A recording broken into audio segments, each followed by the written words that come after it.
menghadapi semua bebanku, menantikan jawaban, menolak untuk menyerah. Ku tahu Kau Tuhan yang sanggup menolong dalam sesakku. Namun meskipun Kau belum, ku kan tetap menyembah-Mu. Ku kan bernyanyi sampai jiwaku percaya, sampai hatiku mendengar lagu pengharapan. Ku kan berserah, ku tahu aku tak sendiri. Ku yakin Kau mengasihiku, bahkan di dalam api pun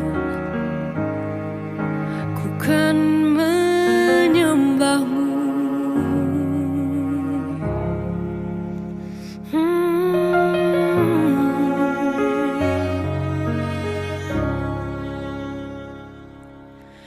Jujur kadang aku lalai, bersandar pada kekuatan-Mu.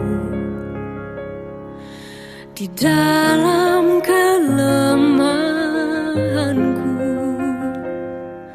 sempurnalah kuasa-Mu. Imanku memegang janji-Mu. Ku tahu Kau selalu bersamaku dalam setiap perkaraku. Kaulah damai tenangku. Ku kan bernyanyi sampai jiwaku percaya, sampai hatiku mendengar lagu pengharapan. Oh, ku tahu Kau sanggup, dan aku tak pernah sendiri. Selalu baik Kau di hidupku, bahkan di dalam api pun ku kan menyembah-Mu. Bahkan di dalam api pun ku kan menyembah-Mu.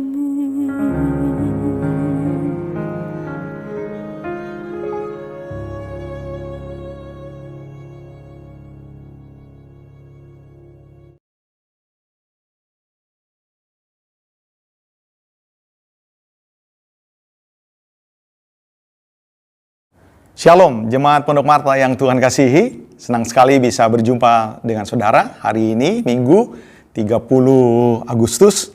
Kita sudah sampai di minggu yang terakhir.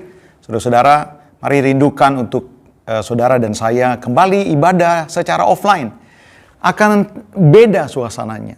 Saudara-saudara, saudara pasti akan merasakan itu. Nah, saudara-saudara, sebelum kita akan memulai ibadah pada pagi hari ini, pesan Tuhan untuk membuka ibadah ini, Tuhan mengingatkan tentang fenomena yang terjadi di akhir zaman. Apa yang terjadi, saudara-saudara? Hari-hari ini begitu banyak orang-orang sedang mengalami kesuaman, ya, kejenuhan, ya, saudara-saudara. Ini mempengaruhi begitu banyak orang. Dan tidak menutup kemungkinan, saudara-saudara, di dalamnya begitu juga banyak anak-anak Tuhan. Untuk Jemaat Pondok Maharta, mari masing-masing saudara mulai cek apa yang sedang terjadi. Fenomena apa, saudara-saudara? Fenomena orang-orang yang akhirnya kehilangan gairah. Ya, saudara-saudara, kadang-kadang punya hati menyala-nyala, tapi lebih banyak kadang-kadang akhirnya kendor. Mereka akhirnya lebih sering terbiasa. Saudara-saudara, 5 minggu kita sudah beribadah secara online. Ya, saudara-saudara, beda. Saudara beribadah di rumah dengan beribadah di dalam gereja beda, saudara-saudara. Suasananya beda, ya, saudara-saudara, feel-nya beda. Nah, saudara-saudara, ini tentu secara psikologi akan mempengaruhi juga. Kegiatan-kegiatan yang terbatas akan mempengaruhi. Nah, orang-orang yang tidak sadar bahwa ini bisa dimanfaatkan oleh kuasa setan untuk menarik orang-orang percaya untuk semakin lama semakin kendor, ini bisa saja terjadi. Nah, tidak jarang beberapa mereka, saudara-saudara, oleh karena kebutuhan, ya ekonomi, oleh karena kebutuhan-kebutuhan yang mereka butuhkan saat-saat ini, saudara-saudara, di mana situasi semakin sulit, akhirnya tidak jarang beberapa mereka juga bisa kompromi. Dan tidak jarang juga kita melihat bahwa orang sudah mulai enggan untuk menolong sesamanya. Awal-awal mungkin banyak orang yang terpanggil untuk tergerak menolong. Tapi hari-hari ini di tengah situasi pandemi, di tengah kesulitan, banyak orang-orang akhirnya udah kehilangan gairah. Jangankan untuk menolong orang, saudara-saudara, untuk bergairah untuk dirinya sendiri, mencari wajah Tuhan juga akhirnya mereka enggan. Apalagi untuk peduli, ya saudara-saudara. Banyak orang kehilangan gairah untuk berdampak. Tuhan taruh sesuatu kepada saya, saudara-saudara, yaitu tentang satu kebenaran. Alkitab berkata, kalau kita mengerti kebenaran dan menghidupinya, maka kita dimerdekakan. Banyak orang akhirnya, saudara-saudara, tidak bisa move on, tidak bisa bergairah, mundur, karena saudara-saudara mereka akhirnya dibutakan oleh keadaan, dibutakan oleh kekhawatiran hidup, dibutakan oleh situasi. Padahal ketika kita berjalan dan tahu kebenaran itu akan memerdekakan saudara. Saudara akan dimerdekakan dari kesuaman. Saudara akan dimerdekakan dari keengganan. Saudara akan dimerdekakan dari kehidupan yang kompromi. Nah, saudara-saudara, apa itu? Kebenaran apa? Saudara dengar ya, perjalanan kekristenan itu diibaratkan seperti sebuah pertandingan. Jadi kekristenan sebenarnya adalah sebuah pertandingan iman. Ini yang dikatakan di dalam beberapa ayat yang saya akan bacakan. Pertama di dalam Ibrani 12 ayat yang pertama. Ibrani 12 ayat yang pertama dikatakan begini. Karena kita mempunyai banyak saksi bagaikan awan yang mengelilingi kita, marilah kita menanggalkan semua beban dan dosa yang begitu merintangi kita. Dan saudara-saudara, berlomba dengan tekun dalam perlombaan yang diwajibkan bagi kita. Nah, saudara-saudara, ayat 2-nya lebih luar biasa lagi dikatakan, marilah kita melakukannya. Maksudnya perlombaan iman itu dengan mata yang tertuju kepada Yesus. Artinya, kalau kita mau memenangkan pertandingan iman kita, ya saudara-saudara, kita punya satu teladan, yaitu Tuhan Yesus. Ya, pencapaian Tuhan Yesus harusnya menjadi pencapaian-pencapaian kita. Goal, tujuannya Tuhan Yesus harus menjadi goal dan tujuannya kita. Cara Tuhan Yesus memenangkan pertandingannya, saudara-saudara, untuk mencapai goal dan sasarannya, itu juga harus menjadi caranya kita. Jadi saudara-saudara lihat, bahwa kekristenan itu adalah sebuah pertandingan. Gagal mengetahui kebenaran tentang kekristenan, bahwa kekristenan adalah sebuah pertandingan iman, itu bisa menyebabkan kita mengalami begitu banyak kemunduran. Kita tidak akan bisa mencapai apa yang Tuhan mau kita capai. Dan beberapa ayat lagi. Misalnya 1 Korintus pasal yang ke-9 ayat yang ke-25.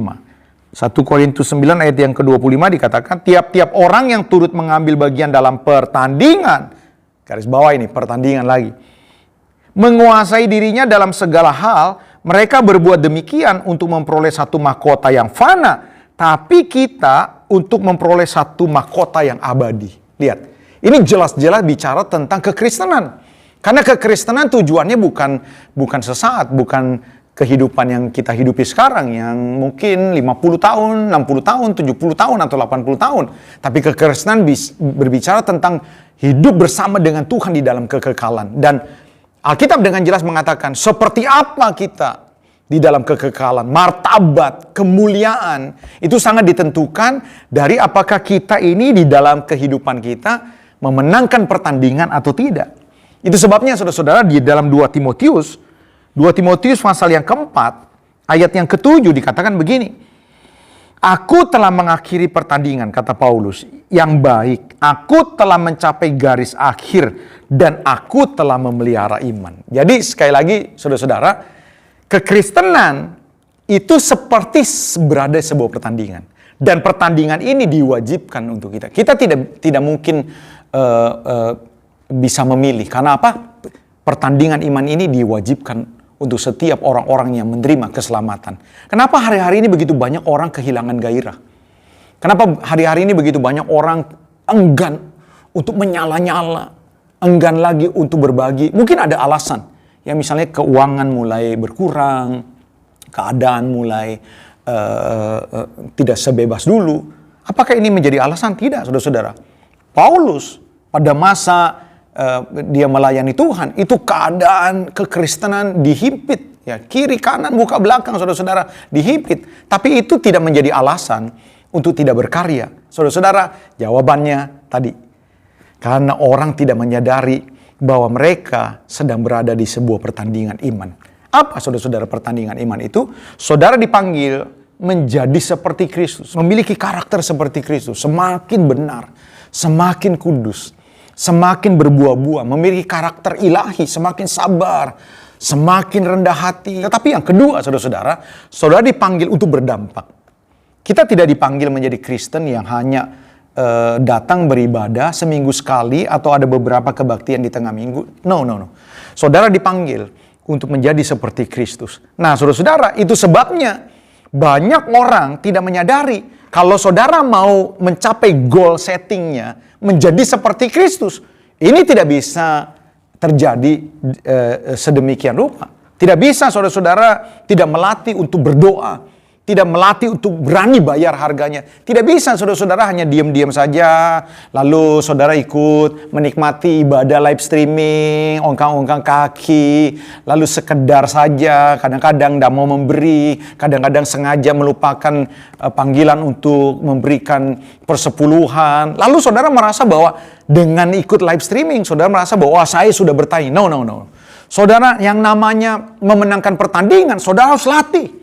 Latih bangun pagi, latih bangun malam untuk apa? Untuk cari wajah Tuhan. Latih untuk baca Alkitab, latih dengarkan renungan-renungan yang baik, baca buku-buku rohani, latih memberi. Kalau ini tidak terjadi dalam hidup saudara, jangankan saudara bisa memenangkan pertandingan, saudara mungkin akan didiskualifikasi. Saya doa saudara-saudara supaya saudara memenangkan pertandingan saudara.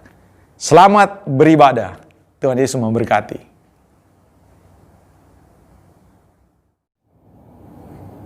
Shalom, haleluya. Hari ini saudara, kembali kita berjumpa untuk memuji dan membesarkan nama Tuhan. Kita bersyukur kita masih diberikan kesempatan untuk memuji dan membesarkan nama Tuhan.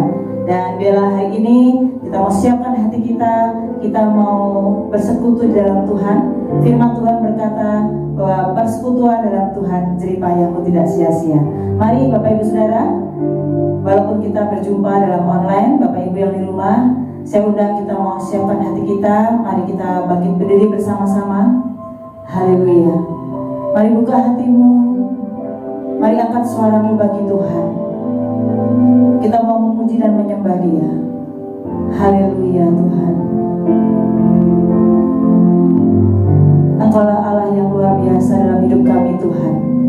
Segala sesuatu yang terjadi atas kami percaya Engkau mengetahui.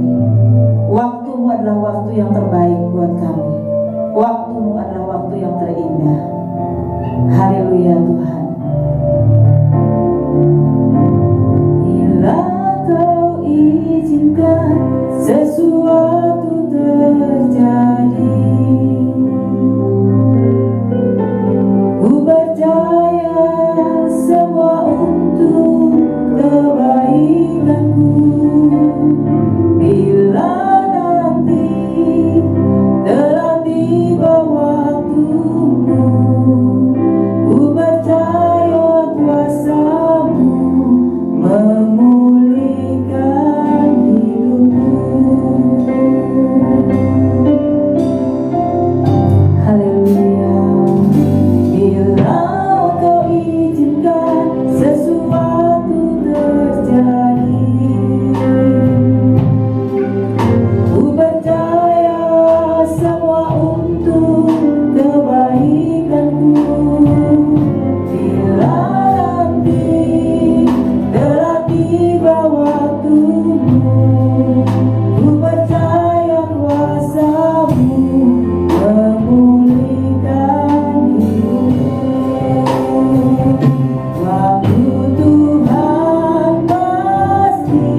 dan kami percayai waktu-Mu yang terbaik bagi kami.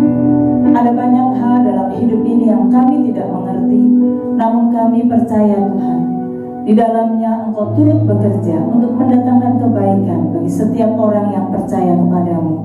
Hari ini Tuhan, kami mau teduhkan hati kami mau Tuhan masuk dalam hadirat-Mu, dalam ibadah kami untuk memuji, membesarkan nama-Mu.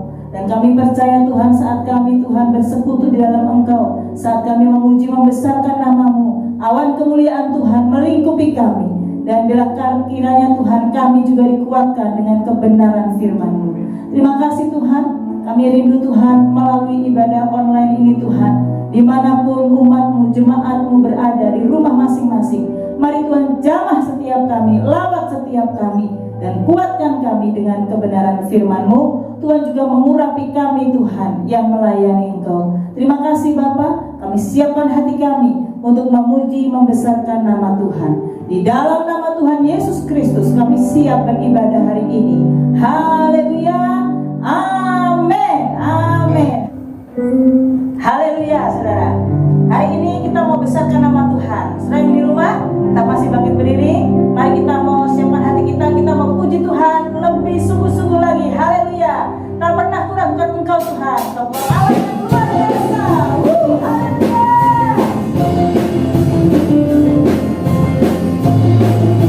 Kami percaya dan kesetiaan Tuhan. Tak pernah kuragukan akan kesetiaan-Mu yang penuh hidupku. Sepenuh jiwaku ku yakin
Saudara, mari kita mau teduhkan hati kita untuk mendengarkan firman Tuhan. Biar kita mengalami kehausan akan Tuhan. Kita membutuhkan Tuhan lebih dari yang sebelumnya. Seperti rusa yang merindukan air, biarlah jiwa kita juga merindukan lawatan, sentuhan kuasa firman Tuhan. Haleluya Tuhan. Inilah kami Tuhan. Kami siap dilawat dengan firman-Mu. Terima kasih Tuhan. Seperti rusa yang haus, rindu aliran sungai-Mu.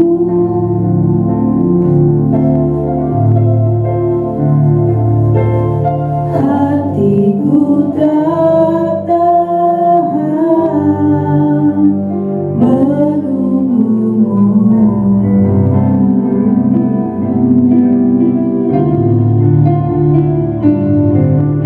Bagai tanah gersang menanti datangnya hujan.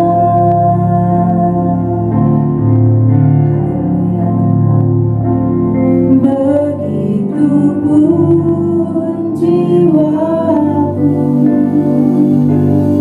Tuhan.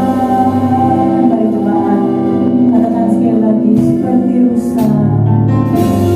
Seperti rusa yang haus, rindu aliran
Mari Bapak Ibu Saudara-saudara, sebelum kita mendengarkan firman Tuhan, kita tundukkan kepala, kita mau berdoa. Mari izinkan Roh Kudus menjamah setiap kita. Bapa di dalam sorga, kami percaya Engkau ada di tengah-tengah kami. Engkau mau memberkati kami. Engkau mau menuntun kami. Engkau mau mengajar kami lagi, agar kami terus berjalan, bukan dengan jalan-jalan kami, tapi dengan jalan-jalannya Tuhan. Itu sebabnya jangan lewatkan seorang pun Tuhan yang mengikuti ibadah saat ini Tuhan di tempat kami masing-masing, yang kembali melakukan aktivitas tanpa lawatan, tanpa anugerah, tanpa pemulihan daripada Tuhan. Urapi kami semua, urapi hamba-Mu, layakkan menjadi berkat. Dalam nama Yesus kami sambut firman Tuhan.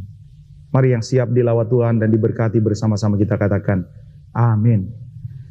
Bapak Ibu Saudara-saudara, hari ini firman Tuhan saya beri judul bayar harga untuk mendapatkan lawatan Tuhan. Saya percaya saudara-saudara, Tuhan mengasihi hidup kita.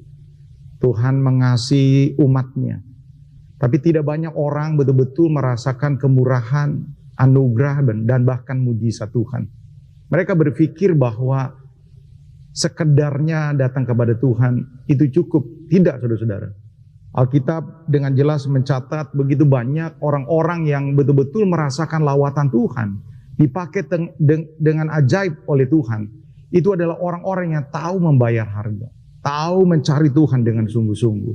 Itu sebabnya saya challenge saudara-saudara untuk mari di situasi sekarang ini jangan biasa-biasa. Ya saudara-saudara, ikut Tuhan sungguh-sungguh, cari Tuhan sungguh-sungguh. Hari ini mari bersama-sama kita buka Alkitab kita di dalam Ibrani pasal yang ke-11 ayat yang ke-6. Tetapi tanpa iman tidak mungkin orang berkenan kepada Allah. Sebab barang siapa berpaling kepada Allah, ia harus percaya bahwa Allah ada dan bahwa Allah memberi upah kepada orang yang sungguh-sungguh mencari Dia. Saudara-saudara, sebagian kita atau sebagian besar kita percaya bahwa Allah ada. Sebagian besar kita percaya bahwa Allah itu baik. Tapi berapa banyak saudara-saudara, kita adalah orang-orang yang termasuk mencari Tuhan sungguh-sungguh. Ada buktinya saudara-saudara. Kelihatan orang yang cari Tuhan sungguh-sungguh dengan orang yang tidak cari Tuhan sungguh-sungguh, apalagi sekedarnya, itu bisa kelihatan. Dan seperti apa yang saya sudah katakan kepada saudara-saudara, bahwa siapa mau melihat kemurahan Tuhan, siapa yang mau dilawat Tuhan, siapa yang mau lihat kebaikan Tuhan, pemeliharaan Tuhan, dia harus melakukan sungguh-sungguh apa yang Tuhan mau. Dia harus bayar harganya. Saya teringat satu peristiwa saudara-saudara, apa yang membedakan antara Raja Saul dengan Daud, sehingga akhirnya saudara-saudara, Daud menjadi orang yang betul-betul mengalami berkat Tuhan. Alkitab mencatat di dalam kitab Tawari saudara-saudara, bahwa Daud ketika memerintah, dia menyelesaikan peperangan yang terjadi pada masanya. Dia berada dalam masa-masa yang sangat jaya. Di dalam akhir-akhir kehidupannya saudara-saudara, peperangan berhenti. Saudara-saudara, dia juga akhirnya dipakai Tuhan untuk membangun bait Allah dengan modal yang begitu banyak, harta yang begitu banyak. Dan saya percaya Daud sangat berbeda dengan Saul. Beda dengan Saul. Saul adalah orang yang diurapi Tuhan. Tapi saudara boleh lihat akhir dari kematian dari Saul. Saya ingin saudara-saudara untuk mengingat kembali. Coba kita buka bersama-sama di dalam 1 Tawari pasal yang ke-10. Ayat 1 mulai. Orang Filistin berperang melawan orang Israel. Orang-orang Israel melarikan diri dari hadapan orang Filistin. Dan banyak yang mati terbunuh di pegunungan Gilboa. Orang Filistin terus mengejar Saul dan anak-anaknya dan menewaskan Yonatan, Abinadab dan Malkisua, anak-anak Saul. Kemudian makin beratlah pertempuran itu bagi Saul. Para pemanah menjumpainya dan melukainya. Lalu berkatalah Saul kepada pembawa senjatanya, "Hunduslah pedangmu dan tikamlah aku, supaya datang orang-orang yang tidak bersunat ini memperlakukan aku sebagai permainan. Tetapi pembawa senjatanya tidak mau, karena ia sangat segan karena kemudian Saul mengambil pedang itu dan menjatuhkan dirinya ke atasnya. Ketika pembawa senjata melihat bahwa Saul telah mati, ia pun menjatuhkan dirinya ke atas pedangnya lalu mati. Jadi Saul, ketiga anaknya, dan segenap keluarganya sama-sama mati. Ketika dilihat seluruh orang Israel yang di lembah bahwa tentara telah melarikan diri dan bahwa Saul serta anak-anaknya sudah mati, maka mereka meninggalkan kota mereka lalu melarikan diri. Kemudian datanglah orang Filistin dan menetap di sana. Ketika keesokan harinya orang-orang Filistin datang merampasi orang-orang yang mati terbunuh itu, didapatinya Saul dan anak-anaknya tergelimpang di pegunungan Gilboa. Mereka merampasinya dan mengambil kepala Saul dan senjata-senjatanya, lalu menyuruh orang berkeliling di negeri orang Filistin untuk menyampaikan kabar itu kepada berhala-berhala mereka dan kepada rakyat. Kemudian mereka menaruh senjata-senjata Saul di kuil Allah mereka, tetapi batu kepalanya dipakukan mereka di rumah Dagon. Saudara lihat, saudara-saudara, Saul adalah orang yang diurapi, raja yang luar biasa. Perawakannya, pengalamannya, saudara-saudara, menyebabkan Saul betul-betul menjadi raja yang hebat pada waktu itu. Tetapi apa yang akhirnya menyebabkan kematian Saul begitu tragis, dipermalukan, saudara-saudara. Bangsa Israel pada masa Saul hancur. Kenapa? Karena kota diduduki oleh orang Filistin. Putra mahkota Yonatan beserta adik-adiknya Abinadab dan Malkisoa itu dibunuh. Dan dalam keadaan kepepet, saudara-saudara, maka seluruh daerah Israel dikuasai oleh orang Filistin. Nah, apa yang menyebabkan akhirnya Saul ini tidak mendapatkan perkenanan, berkat, kemenangan sama seperti Daud? Ternyata saudara-saudara, kita menemukan jawabannya. Jawabannya ada di dalam 1 Tawarikh pasal yang ke-13. Ayat yang ke-3 dikatakan, dan baiklah kita memindahkan tabut Allah kita ke tempat kita. Sebab dikatakan pada zaman Saul kita tidak mengindahkannya. Jadi ternyata saudara-saudara, pada zaman Saul, di mana Saul berkuasa menjadi seorang pemimpin, Saul tidak merasa penting memiliki tabut perjanjian. Saudara tahu kan, tabut perjanjian itu bicara tentang kehadiran Tuhan sendiri, pribadi Tuhan sendiri. Tetapi Alkitab berkata sampai tabut perjanjian itu bisa dicuri, itu artinya Saul tidak begitu mengindahkan, tidak menganggap penting kehadiran, berkat, kemurahan Tuhan. Sehingga tabut perjanjian ini bisa dicuri. Beberapa kali saya menyinggung tema ini, saya sering kasih ilustrasi bahwa untuk barang-barang yang berharga, kita menjaganya sedemikian rupa. Surat-surat berharga, kita taruh ya, kadang-kadang kita titipkan di bank. Barang berharga kita punya kotak besi dengan kunci yang kita tahu sendiri, passwordnya itu begitu sulit. Ya, kendaraan-kendaraan yang mahal kita tahu kunci rahasianya. Kita taruh benda-benda berharga di tempat yang rapi, di tempat yang baik. Supaya apa, saudara-saudara? Supaya aman. Nah, ketika Saul tidak mengindahkan tabut perjanjian, yang seharusnya ini merupakan hal yang paling utama buat orang Israel, itu artinya, saudara-saudara, bahwa Saul tidak lagi membutuhkan Tuhan. Saul tidak merasa bahwa Tuhanlah kekuatannya, Tuhanlah penolongnya. Berbeda dengan Daud, saudara-saudara. Ketika Daud pada waktu itu mendengar bahwa tabut perjanjian ada di orang Filistin, ada di negeri orang Filistin, Daud merasa gusar, merasa tidak nyaman. Kenapa? Dia tahu satu-satunya penolongnya adalah Allahnya. Dia mengalami kemenangan-kemenangan karena pertolongan Allahnya. Jadi ketika dia tahu bahwa pada zaman Saul, ini tabut perjanjian ada di rumah orang Filistin, dia berusaha cari informasi supaya bisa mengembalikan kembali. Dan untuk mengembalikannya tabut perjanjian dan ternyata tidak mudah. Tuhan buka celah, Tuhan buka jalan. Satu kali orang-orang Filistin yang merasa bahwa tabut perjanjian ini bisa menjadi jimat buat bangsa mereka. Kebalik saudara-saudara. Bukan menjadi jimat, menjadi kutuk. Karena Alkitab menceritakan bahwa ada penyakit yang berbahaya yang timbul di antara pemimpin-pemimpin dan seluruh orang Filistin. Sehingga raja orang Filistin merasa bahwa kutuk ini datang dari tabut perjanjian. Dan itu benar saudara-saudara. Akhirnya tabut perjanjian dibuang. Tentu tidak dibuang ke daerah Israel. Karena takut terjadi peperangan dan resikonya besar. Akhirnya dibuang ke satu daerah yang netral.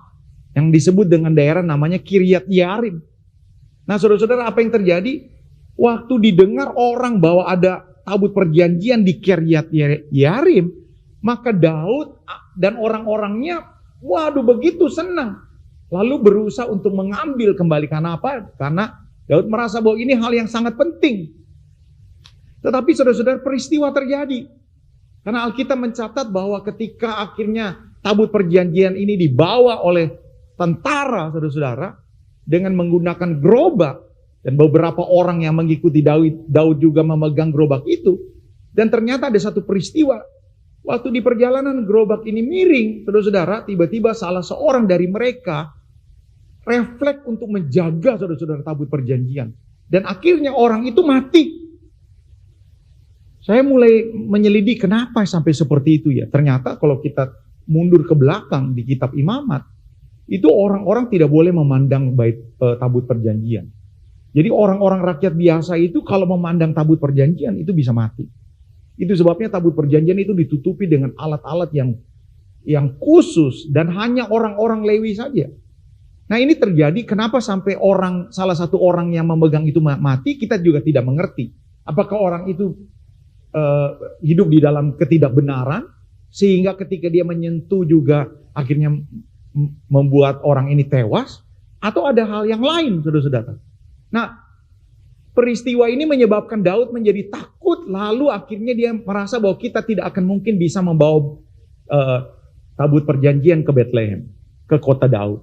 Akhirnya saudara-saudara, Daud menyuruh orang-orangnya untuk mencari tabut perjanjian ini untuk dititipkan sementara. Dan kita tahu semuanya saudara-saudara, ada satu rumah dan pemiliknya namanya Obed, orang Edom, Obed Edom, lalu dititipkanlah di situ. Tapi ternyata saudara-saudara berbeda. Kalau tabut perjanjian ini untuk seseorang akhirnya menewaskan orang tersebut, tapi untuk Obed Edom, Alkitab berkata, selama tabut perjanjian itu ada di rumah Obed Edom dan seluruh keluarganya dan usahanya diberkati Tuhan luar biasa, berlimpah-limpah. Dan cerita berlimpah-limpah ini, saudara-saudara, kalau saat ini itu jadi viral. Ada sesuatu yang tidak lazim. Berlimpah-limpah. Nah, saudara-saudara, cerita dari mulut ke mulut sampailah di telinga Daud. Dan Daud itu mengiyakan. Sejak awal aku percaya, tabut perjanjian bukan mendatangkan kutuk untuk orang-orang yang mencari Tuhan, tapi mendatangkan kebaikan. Lalu dipanggillah orang-orang Lewi, imam-imam, lalu mereka mulai rapat dan berunding. Bagaimana caranya membawa tabut perjanjian tanpa harus ada yang tewas? Lalu ternyata saudara-saudara, ditemukanlah apa yang Tuhan mau. Bahwa tidak boleh pakai gerobak, harus dijinjing saudara-saudara. Harus ada korban bakaran untuk orang-orang yang melakukan atau menggotong tabut perjanjian. Dan Alkitab juga mengatakan bahwa mereka harus melakukan praise and worship, pujian. Ya saudara-saudara, sementara mereka membawa tabut perjanjian. Dan inilah yang dilakukan oleh Daud. Dan yang sangat mencengangkan saudara-saudara, yang patut kita teladani dari Daud, ini yang luar biasa. Yang hari ini berkaitan dengan apa yang saya mau sampaikan kepada Bapak Ibu saudara-saudara. Coba kita buka bersama-sama di dalam 2 Samuel pasal yang ke-6 ayat yang ke-13. Saya mulai baca dari ayat yang ke-11. 3 bulan lamanya tabut Tuhan itu tinggal di rumah Obed Edom, orang Gad itu. Dan Tuhan memberkati Obed Edom dan seisi rumahnya. Diberitahukanlah kepada Raja Daud, demikian Tuhan memberkati isi rumah Obed Edom dan segala yang ada padanya. Oleh karena tabut Allah itu, lalu Daud pergi mengangkat tabut Allah itu dari rumah Obed-Edom ke kota Daud dengan sukacita. Saudara, garis bawah ini yang saya mau sampaikan, ayat 13. Apabila atau setiap kali pengangkat-pengangkat tabut Tuhan itu melangkah maju 6 langkah, maka ia mengorbankan seekor lembu dan seekor anak lembu gemukan. Saya mulai cek ya, berapa kilometer ya dari rumah Obed-Edom nih ke Bethlehem. Lalu ternyata saudara-saudara ada orang-orang yang mulai kira-kira dan ukur jaraknya itu 15 kilometer. Jadi kira-kira 15.000 meter. Kalau 6 langkah itu dikira-kira 3 meter, maka saudara-saudara 15.000 dibagi 3 meter dikali berapa banyak lembu jadinya. Jadi totalnya untuk sampai dari titik rumah Obed-Edom ke Bethlehem, Daud mengorbankan 5.000 lembu. Itu yang dewasa. Yang kecil itu sama juga 5.000 lembu. Waktu saya mulai pikir-pikir, Daud luar biasa ya. Dia merindukan Tuhan, bukan sekadar bendanya ya. Dia merindukan Tuhan. Dan dia mau bayar harganya. Dia sungguh-sungguh merindukan Tuhan lebih dari segalanya. Bahkan kalau saudara pernah membaca ya Mazmur-mazmurnya Daud, dikatakan semua boleh engkau ambil daripadaku. Coba bayangin, semua. Saya belum tentu ngomong bisa begitu. Beberapa orang ya, kehilangan suami, kehilangan anak, meninggal. Ya, saudara-saudara, itu bisa marah kepada Tuhan loh. Beberapa orang mungkin yang punya mobil 5, kehilangan 1 masih oke. Tapi beberapa orang yang kehilangan hartanya, diizinkan, itu bisa menjadi orang yang marah kepada Tuhan. Bisa kecewa. Tapi Daud bisa berkata, semua boleh engkau ambil, asal jangan rohmu. Makanya saudara-saudara waktu dia dihina oleh Mikal, istrinya saudara-saudara. Lalu Mikal karena melihat Daud menari-nari di hadapan rakyat yang gak wajar gitu. Seorang raja seharusnya sedikit bermartabat kayak gitu. Yuk gimana sih nari-nari begitu? Yuk seneng boleh lah, ya, jaim sedikit lah. Senyum, sorak-sorai, angkat tangan begitu. Tapi sampai yuk nari-nari begitu. Yuk pikir dong. Kira-kira lah kalau misalnya saya ngomongin mewakili Mikal. Tapi saudara, apa yang dikatakan Daud? Yang lebih dari ini, untuk Tuhan, aku bisa lakukan. Jadi saudara-saudara, Daud tidak memandang bahwa istrinya sebagai sesuatu yang jauh lebih berharga daripada Tuhan. Tapi ketika kita melihat bahwa ada 5.000 ekor lembu, lalu 5.000 ekor lembu anak gemukan dikorbankan demi apa? Demi hadirat Tuhan. Itu satu, sebenarnya bukan mau show off begitu, mau pamer supaya viral, bukan. Tetapi inilah kerinduan Daud, jangan sampai ini gagal. Berapa banyak pun yang aku mau korbankan, aku mau serahkan kepada Daud. Inilah kesungguhan Bapak Ibu Saudara-saudara. Satu lagi sebelum saya mau simpulkan kepada saudara-saudara, bagaimana dengan kita? Kita refleksikan ya. Ya, ada banyak sekarang ini orang lagi berhitung soal kota soalnya. Ya, makanya pemerintah juga kucurin kota. Oke, saya ingin saudara-saudara lihat Paulus. Ketika Paulus berkata mati adalah keuntungan bagiku, dia bukan omong kosong. Ya, aku lebih mau bersama dengan Tuhan. Tuhan adalah segalanya buat aku. Itu bukan omong kosong. Mana yang aku harus pilih? Dia berkata, aku pengen bersama dengan Tuhan. Tapi kalau aku masih diizinkan hidup, ya berarti aku mau mempersembahkan diriku kepada Tuhan. 2 Korintus pasal yang ke-11, mulai ayat yang ke-23. Apakah mereka pelayan Kristus? Aku berkata seperti orang gila. Aku lebih lagi. Saudara, menurut tafsiran, dan saya setuju dengan ini, mereka yang disebut mereka itu rasul. Rasul yang lain. Rasul Paulus tuh berani untuk memperbandingkan dirinya dengan rasul yang lain. Rasul Tuhan, murid Tuhan. Ya, dia pernah berkata, dibanding dengan mereka, aku bekerja lebih keras. Setengah dari perjanjian baru, itu tulisan yang kita percayai sebagai firman Tuhan. Itu ditulis oleh Paulus.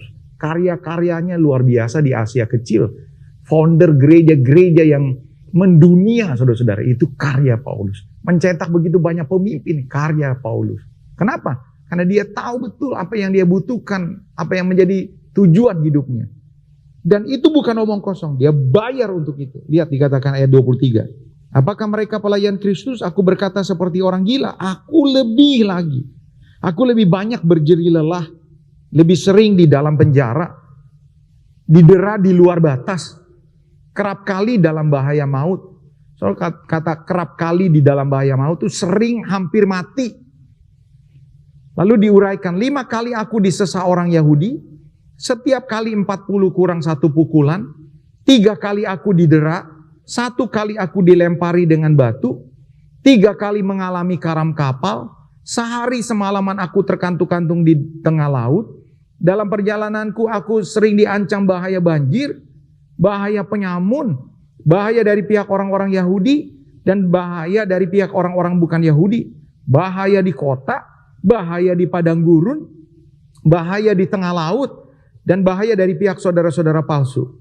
Aku banyak berjeri lelah, aku bekerja berat, kerap kali aku sampai tidak tidur, aku kelaparan, aku kehausan, kerap kali aku berpuasa, kedinginan, dan tanpa pakaian. Dan dengan tidak menyebut hal-hal lain lagi urusanku sehari-hari, yaitu untuk memelihara semua jemaat-jemaat. Ini harga, bukan omong kosong. Oh, dia mengatakan Tuhan segalanya. Dia buktikan, saudara-saudara. Hampir mati terus.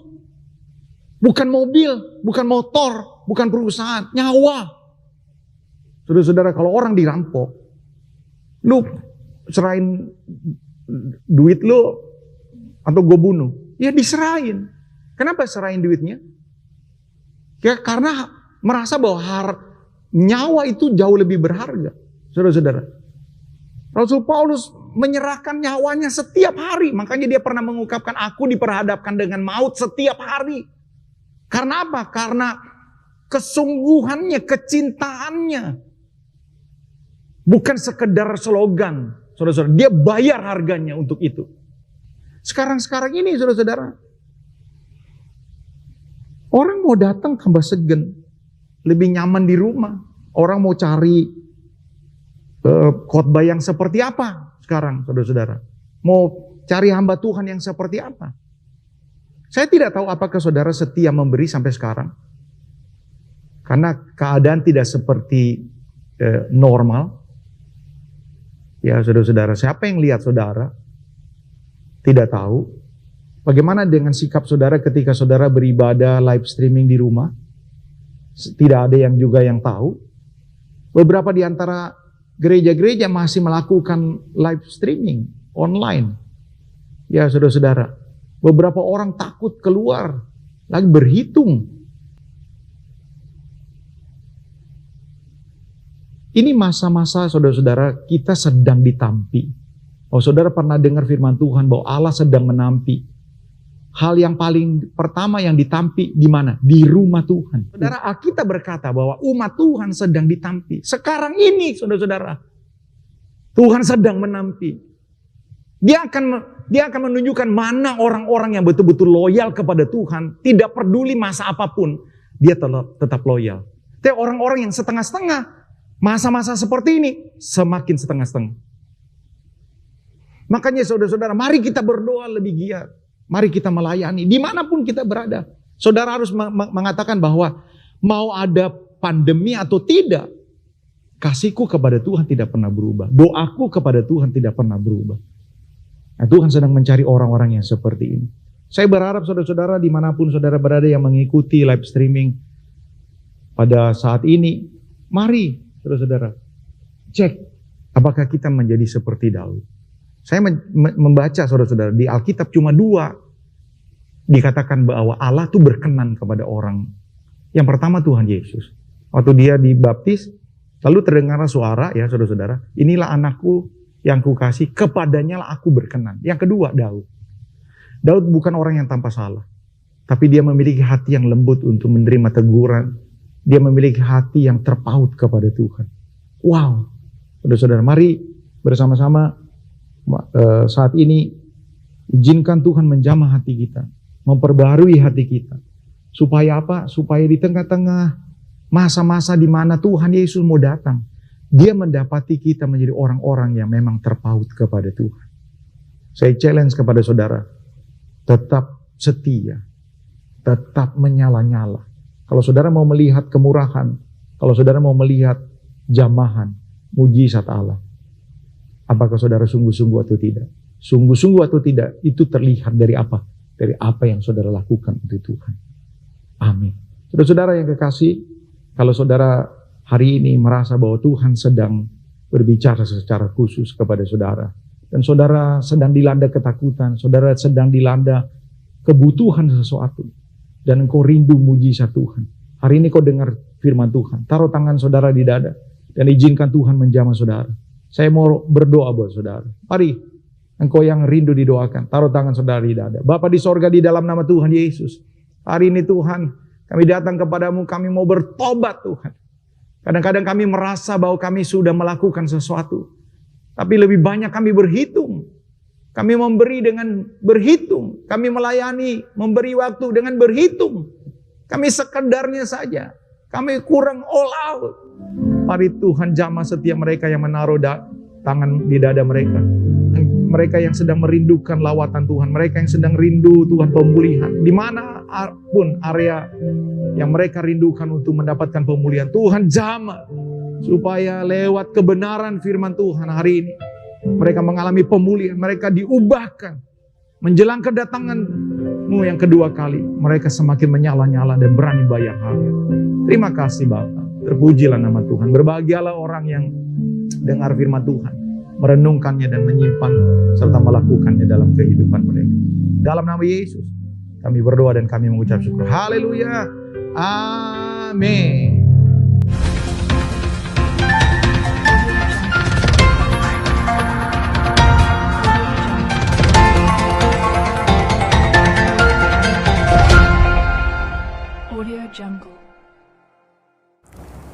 Shalom, berjumpa kembali dengan saya dalam Breaking News Porta.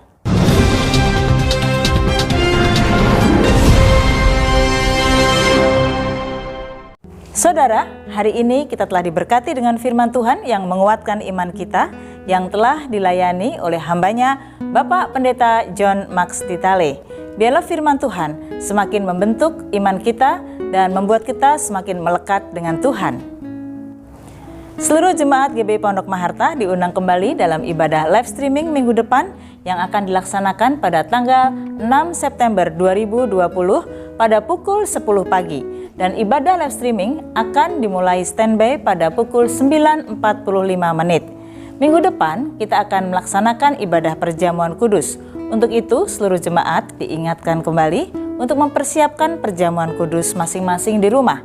Persiapkan roti atau sebagai penggantinya, Bapak Ibu dapat mempersiapkan biskuit crackers. Persiapkan anggur, bila Bapak Ibu memiliki anggur dari Israel, bisa dipakai, atau sirup yang rasanya anggur, atau dapat diganti dengan teh. Dan seluruh kepala rumah tangga, setiap suami-suami, diingatkan untuk memimpin perjamuan kudus, membagikan perjamuan kudus kepada setiap anggota keluarganya. Mari saudara, siapkan hatimu untuk ibadah minggu depan yang akan dilayani oleh hambanya Bapak Pendeta John Max Titale. Bila kiranya firman Tuhan dan perjamuan kudus memulihkan kehidupan saya dan saudara. Seluruh jemaat diundang kembali untuk menikmati berkat Tuhan dan kita dapat berdoa bersama-sama dan menyembah Tuhan dalam ibadah doa malam yang akan diadakan pada hari Jumat pada tanggal 4 September 2020 pada pukul 7:30 malam dan kita akan berjumpa di meeting Zoom. Dan kita akan dilayani Jumat depan oleh hambanya Bapak Pendeta John Max Titale. Dan yang akan memimpin pujian Ibu Lia, pemain musik Bapak Hadi, dan admin untuk Zoom Saudara Nathan. Dan kita akan berdoa bersama-sama, berdoa syafaat yang akan menaikkan doa syafaat yang pertama Ibu Linali. Dan yang akan menaikkan doa syafaat yang kedua Bapak Paulus.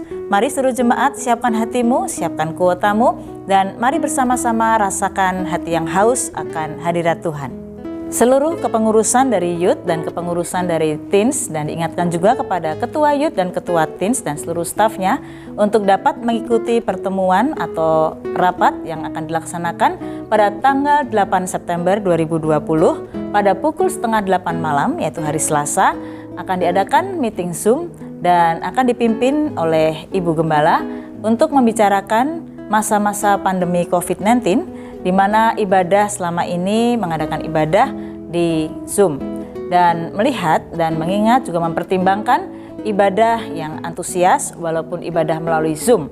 Untuk itu diundang seluruh ketua youth, ketua teens dan seluruh staf pengurusan untuk bisa mengikuti meeting ini bersama-sama. Jangan lupa ya, siapkan hatimu, tetap semangat dan siapkan kuotamu. Seluruh jemaat GB Pondok Maharta, walaupun kita ibadah online, kita tetap bisa memberikan persembahan. Untuk itu Bapak Ibu, mari kita tetap memberi yang terbaik pada Tuhan. Bapak Ibu dapat memberikan persembahan dan memasukkan dananya ke amplop dan tuliskan tanggal persembahan. Bapak Ibu dapat menyerahkan secara langsung kepada Ibu Rosalina. Atau Bapak Ibu dapat mentransfer persembahan dan perpuluhan kepada Ibu Rosalina dengan nomor rekening yang tertera sebelum prelude ibadah streaming. Demikian juga kepada Bapak Ibu Saudara yang akan membayar janji iman investasi program dapat mentransfer dananya kepada Ibu Siska. Bapak Ibu dapat melihat nomor rekening yang tertera sebelum prelude ibadah streaming. Dan diingatkan kepada seluruh jemaat GB Pondok Maharta, Bapak Ibu Saudara yang sudah mentransfer dananya baik untuk persembahan, perpuluhan atau investasi program dapat memberikan atau memfoto struk dari transfer tersebut dan mengirimkan kepada bendahara-bendahara yang berkaitan sehingga setiap bendahara dapat membuat laporan kepada Bapak Ibu Gembala. Atas nama Gembala Sidang dan seluruh jemaat dengan sukacita kami mengucapkan selamat ulang tahun kepada seluruh jemaat yang berulang tahun di minggu ini. Biar semakin mengasihi Tuhan, semakin tetap antusias dan semangat di dalam Tuhan. Sekali lagi, happy birthday. Demikianlah Breaking News Porta minggu ini. Berjumpa kembali dengan saya dalam Breaking News Porta minggu depan. Tetap semangat, semakin mengasihi Tuhan, dan tetap antusias, dan Tuhan Yesus memberkati. Puji Tuhan, kita sudah berada di penghujung ibadah pada minggu ini. Saudara-saudara, saudara dengar firman Tuhan, dan saya percaya kalau saudara tangkap pesan Tuhan hari ini, saudara lakukan, saya percaya firman-Nya digenapi dalam diri saudara. Saudara pasti berkati Tuhan. Di tengah-tengah situasi yang sulit, ya, di tengah-tengah pandemi yang belum berakhir, saya percaya orang-orang yang berani bayar harga, ya, saudara-saudara, Tuhan pasti akan lindungi. Tuhan akan mengadakan pembedaan antara orang-orang yang sungguh-sungguh cari Tuhan dengan orang-orang yang tidak. Ya, saudara-saudara, doakan juga kita akan menjajaki apakah kita akan kembali beribadah di gereja. Puji Tuhan, saya sudah sangat rindu untuk bersama-sama saudara beribadah dengan suasana komunitas, bersama-sama orang percaya berada dalam rumah Tuhan.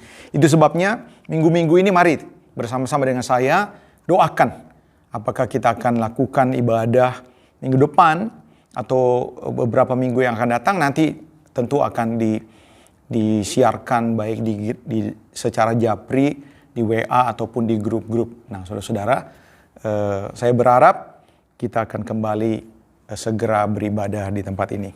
Jangan lupa, saudara-saudara, dimanapun saudara berada, pakai masker, ya. Bawa hand sanitizer, apalagi saudara berada di kerumunan-kerumunan banyak orang, saudara harus waspada, ya.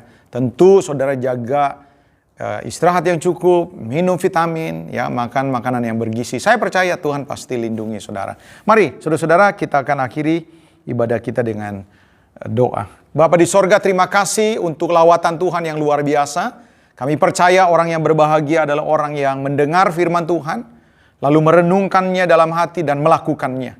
Hamba-Mu berdoa Tuhan memberikan setiap jemaat Tuhan yang hari ini mengikuti ibadah live streaming di rumah mereka masing-masing. Berikan mereka kemampuan Tuhan, supaya dapat melakukan kehendak Tuhan di tengah-tengah akhir zaman ini, di mana Tuhan segera akan datang. Kami doakan Tuhan untuk setiap mereka yang sudah menjadi berkat hari ini, yang sudah melayani, baik song leader, singers, para pemain musik, pemandu multimedia, semua yang sudah membantu terselenggaranya ibadah ini. Kiranya tangan Tuhan boleh memberkati apa saja yang mereka kerjakan. Kami doakan juga buat bangsa dan negara kami, usaha untuk menggalang persatuan di dalam memerangi pandemi ini. Tuhan berkati, Tuhan tolong para medis Tuhan. Tuhan tolong para penemu, para dokter, para ilmuwan, semua Tuhan penyandang dana yang berusaha untuk menemukan vaksin COVID-19 ini.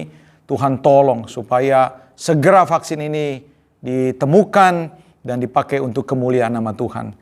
Hamba-Mu berdoa Tuhan Yesus untuk juga pemulihan ekonomi atas bangsa ini. Apa saja yang diusahakan oleh bangsa ini dalam rangka pemulihan ekonomi Tuhan berkati. Hamba-Mu berdoa Tuhan Yesus untuk jemaat Tuhan yang berulang tahun, baik minggu ini maupun minggu ke depan. Kami doakan Tuhan supaya mereka dijaga Tuhan, mereka berjalan dalam kasih karunia, mereka berdampak. Apa saja yang mereka kerjakan, hamba-Mu berdoa Tuhan buat berhasil, sehingga Tuhan dimuliakan, Tuhan disukakan. Terima kasih Bapa, terima kasih Tuhan Yesus. Sebentar kami akan melanjutkan aktivitas kami di sisa hari ini. Kami mohonkan anugerah dan berkat Tuhan menyertai kami. Saudara-saudara yang kekasih, pandanglah kepada Tuhan. Terimalah berkat, rahmat, perlindungan dari Bapa kita di sorga, cinta kasih sayang, damai sejahtera dari Tuhan Yesus Kristus, dan persekutuan, penyertaan, pertolongan Allah Roh Kudus kiranya menyertai kita semua hari ini, besok, dan bahkan sampai Maranatha Tuhan datang kembali. Dalam nama Yesus kami berdoa. Haleluya. Amin. Sampai hari Minggu yang akan datang. Tuhan berkati.